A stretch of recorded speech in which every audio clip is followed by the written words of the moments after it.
வணக்கம் தலைவரே. வணக்கம் வணக்கம் தலைவா, நல்லா இருக்கீங்களா? இருக்கேன். ஏதோ சரி தலைவரே, தகவலோட வந்திருக்கீங்கன்னு. ஆமாம், இன்னைக்கு தலைவரே சரி ஒரு முக்கியமான ஒரு விழிப்புணர்வு பற்றி சொல்லலாம் அப்படின்ட்டு வந்திருக்கேன். சரி.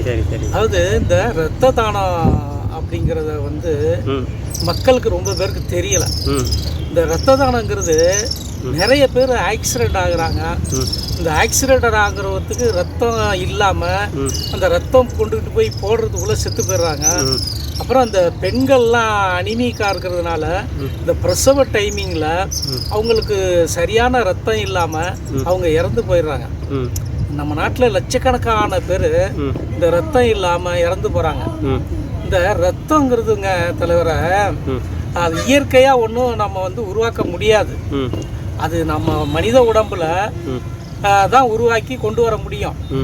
அப்படிப்பட்ட ஒரு ரத்தத்தை நம்ம புரிஞ்சிக்காம இருக்கோம் தானம் பண்றத பத்தி. இந்த ரத்த தானங்கிறது வருடத்துல 4 முறை நம்ம ரத்த தானம் செய்யலாம். இந்த ரத்தம் கொடுத்தா நமக்கு உடம்பு ரத்தம் குறைஞ்சி போயிடுமோ அப்படின்னு அவங்க தப்பா நினைக்கிறாங்க. நிறைய பேர் நினைக்கிறாங்க. ஆமா, அப்படியெல்லாம் ஒன்றும் குறையறதுக்கெல்லாம் வேலை கிடையாது. இந்த ரத்தமானது கொடுத்த 24 மணி நேரத்துக்குள்ள இந்த ரத்தமானது உற்பத்தி ஆயிடும் அப்படின்னு நம்ம மருத்துவர்கள் சொல்றாங்க. ஆனா என்ன நினைக்கிறாங்க, பயம். நாம ரத்தம் கொடுத்துட்டாக்க நம்ம ரத்தம் குறைஞ்சி போயிடுமோ, இதனால நமக்கு அனிமிக்கு ஆயிருமோ, அப்படியெல்லாம் தப்பா அவங்க நினைக்கிறாங்க. இந்த ரத்தம் இந்த எல்லா மனித உடம்புலையும் 4லேருந்து 5 லிட்டர் வரைக்கும் ரத்தம் இருக்கும். என்ன நான் சொல்றது, இந்த ரத்தத்தை நம்ம எப்படி ஒரு தண்ணி கிணறானது இறக்க ஊறுமோ, அது மாதிரி தான் நம்ம உடம்புலையும் இந்த ரத்த தானம் கொடுக்க மறுபடியும் உற்பத்தி ஆகிக்கும். இது ரொம்ப பேருக்கு தெரியறது கிடையாது. அதனால நம்ம ரத்த தானம் கொடுக்கறதுக்கு முன்னுக்கு வரணும். அந்த காலத்துல போர் புரிவாங்க. ஒண்ணுக்கு கூட போக மாட்டேன்றவன எப்படி முன்னுக்கு வர போறாங்க? ஆமா, நல்லா சொல்றீங்க. அந்த காலத்துல போர் புரிஞ்சாங்க. வீரர்கள் போர் புரிஞ்சு வில்லு அம்பெல்லாம் உடம்புல தச்சு அதன் மூலமா ரத்தம் விரயமாகும். அப்ப புதிய ரத்தம் ஊறும். அந்த போர் இல்லாத சமயத்துல என்ன பண்ணுவாங்க அப்படின்னீங்கன்னாக்கா, தானா இவங்களே கையில ஒரு ஈட்டி அம்புல குத்திக்கிட்டு அந்த ரத்தத்தை வெளியேற்றுவாங்க. ஏன் வெளியேற்றுறாங்க அப்படின்னு சொன்னாக்கா, புதிய ரத்தம் ஊறும், பழைய ரத்தம் வெளியில போகும் அப்படிங்கிறதுக்காக தான் அவங்க என்ன பண்றாங்கன்னா, அந்த காலத்துல தானா கையில கீறிக்கிட்டு அந்த ரத்தத்தை வெளியாக்குவாங்க. புதிய தகவலா இருக்கு. ஆமா, ஆனா இப்ப இருக்கிறவங்க அப்படியே செவனேன்னு இருக்காங்க. யாருக்கும் ரத்த தானம் கொடுக்கறது இல்ல, போறது இல்ல, வர்றது இல்ல. பழைய ரத்தம் அதுலயே சுத்தி ஊன்றுகிட்டு இருக்காங்க.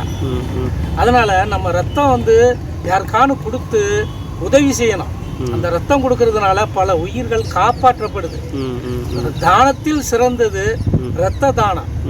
அந்த ரத்த தானத்தை நாம கொடுக்கறதுக்கு முன் வரணும்.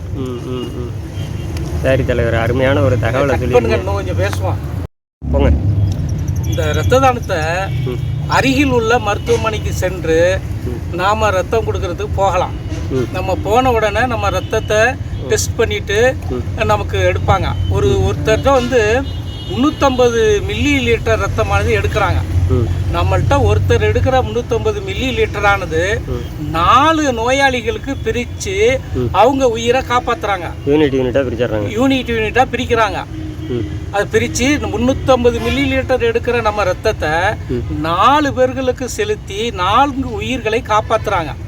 சரிங்க, இப்ப ரத்த தானம் செஞ்ச பின்பு என்ன செய்யணும் அப்படின்னீங்கன்னாக்கா, ஒரு 15 நிமிடம் ஓய்வு எடுக்கணும். போதுமான அளவு ஒரு ஜூஸ் குடிக்கணும், திரவ நிலையில ஜூஸ் குடிக்கணும். 6 மணி நேரத்திற்கு அதுக்கப்புறம் தான் அந்த ஒட்டுன பேண்டேஜை எடுக்கணும். அப்புறம் நாம என்ன தவிர்க்கணும், யாரெல்லாம் ரத்தம் கொடுக்கக்கூடாது அப்படின்னீங்கன்னாக்கா, சமீபத்தில் ஏதாவது நோய் நமக்கு ஏற்பட்டுச்சு வச்சுங்களேன், நாம் ரத்தம் கொடுக்கக்கூடாது. அப்புறம் அறுவை சிகிச்சை எதுவும் நமக்கு செஞ்சுருந்தாங்கன்னா நாம் ரத்தம் கொடுக்கக்கூடாது. சமீபத்தில் தடுப்பூசி எதுவும் போட்டிருந்தோம்னா ரத்தம் கொடுக்கக்கூடாது.